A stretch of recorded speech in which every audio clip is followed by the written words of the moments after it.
بسم اللہ الرحمن الرحیم۔ محترم سامعین و ناظرین، سوال یہ کیا گیا کہ روزے کی حالت کے اندر اگر سرما لگایا جائے تو اس سے روزے پر کوئی اثر پڑے گا یا نہیں۔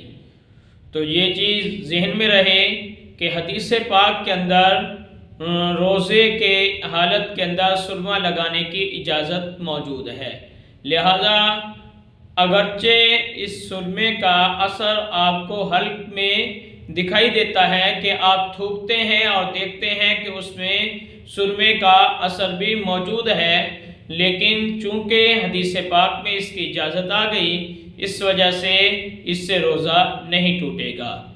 ہاں، اگر کسی شخص نے آئی ڈراپس استعمال کیے، وہ دوا جو قطرے کی صورت میں آنکھوں میں ڈالی جاتی ہے، اس کو استعمال کیا تو اس سے روزہ ٹوٹ جائے گا۔ اس کا اثر بھی حلق میں پہنچ جاتا ہے اور وہ ایک لیکوڈ کی صورت میں موجود ہے، تو اس سے روزہ ٹوٹ جائے گا۔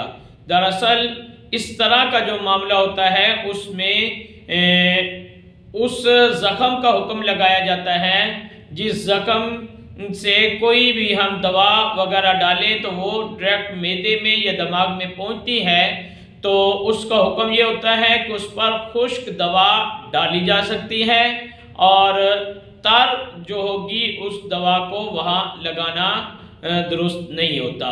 تو یہ سرما بھی خشک ہے، لہٰذا اس کی اجازت موجود ہے، اور اگر ڈراپس وغیرہ استعمال کیے جاتے ہیں تو اس سے روزہ ٹوٹ جائے گا۔